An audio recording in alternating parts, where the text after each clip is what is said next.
Terminal physique-chimie, sujet 2, Polynésie 2022, exercice 1, partie 3. C'est parti. Formulation de l'acide oxalique. Lors de l'achat de l'acide oxalique, on peut le trouver sous deux formes différentes. Dans un cas, il peut être pur et dans l'autre, il peut se trouver sous forme déhydratée. Un agent de laboratoire trouve un récipient contenant un solide blanc portant une étiquette avec la mention acide oxalique sans aucune autre précision. Ne sachant pas si le produit est déhydraté ou non, il décide de faire un titrage par suivi pH métrique d'une solution aqueuse de ce solide. Pour cela, il fabrique une solution connue par dissolution d'une masse d'acide oxalique M est égale à 0,27 g avec une incertitude UM égale 0,01 g dans une fiole jaugée de volume V égale 100 ml avec une incertitude type UV égale 0,1 ml. On nous donne les expressions des incertitudes, un tableau regroupant des informations sur les deux formulations de l'acide oxalique. Question 3.1. Calculer la concentration en masse Cm de la solution fabriquée accompagnée de son incertitude type UCM. Donc Cm est égal à M sur V. Cm en grammes par litre, M en grammes et V en litres. Je remplace Cm égale à 0,27 fois 100 10 puissance moins 3. Cm est égal du coup à 2,7 grammes par litre. Je vais calculer maintenant l'incertitude avec la formule qu'on me donne. Donc U de Cm égale à Cm fois racine carrée de UM sur M le tout au carré plus UV sur V le tout au carré. Je remplace. Et par calcul, on trouve U de Cm égale 0,1 g par litre.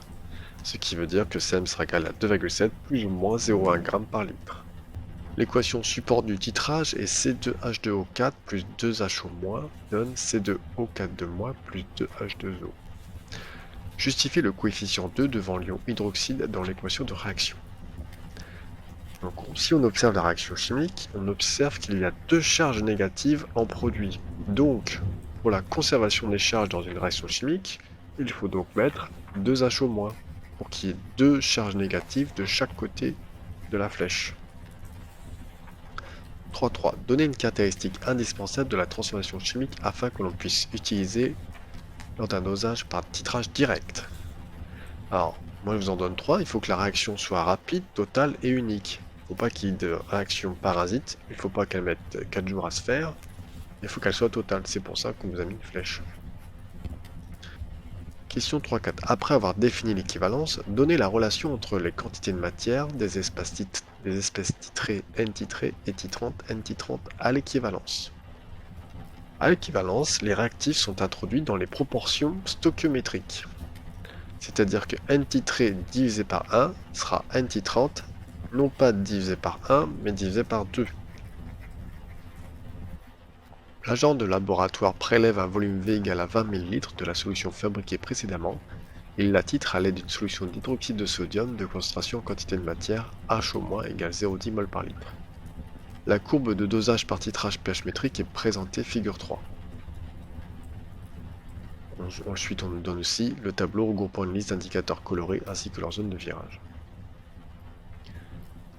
3.5. Proposer le nom d'un indicateur coloré convenable ainsi que le changement de couleur obtenu lors de l'équivalence si l'agent en laboratoire avait choisi un titrage colorimétrique. Alors, j'ai tracé avec la méthode des tangentes en rouge ici pour pouvoir trouver le pH équivalent. J'ai relevé le pH équivalent à 7,8 du coup.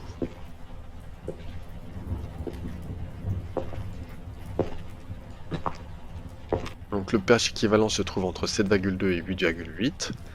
Donc c'est le rouge de Crézol.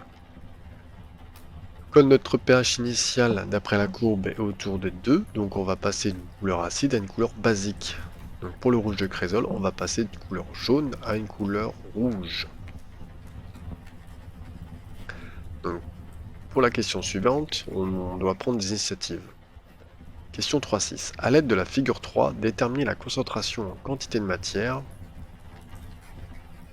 en acide oxalique, puis justifier si le solide initial est déhydraté ou non.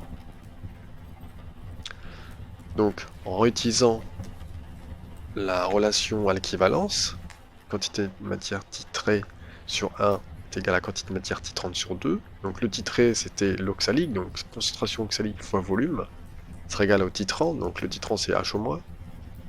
Concentration de H- fois Vec divisé par 2.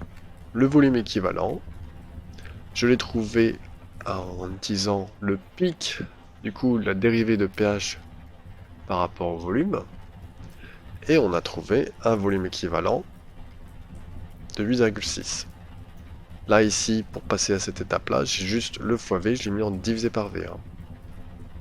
Donc je remplace, concentration de H- 0,10, volume équivalent de 8,6, divisé par 2 fois 20 millilitres. Pas besoin de les... On peut laisser en millilitres, puisqu'on a des millilitres en haut et en bas. On trouve une concentration de 0,022 mol par litre, ce qui nous fait une concentration d'oxalique de 2,2 fois 10 puissance moins 2 mol par litre. Alors la question maintenant, c'est est-ce qu'on est sur l'acide pur ou l'acide déhydraté? Donc je vais calculer la concentration massique en prenant comme si c'était un acide pur. On trouve du coup concentration massique c'est égal à C oxalique fois la masse d'oxalique pur fois le grand M, la masse molaire d'oxalique pur, c'est-à-dire 2,2 fois 10 puissance moins 2 fois 90. Et on trouve un 94, qui est différent de 2,7 grammes par litre. L'acide déhydraté, même formule, mais en remplaçant la masse molaire de l'oxalite pur par l'oxalite déhydraté.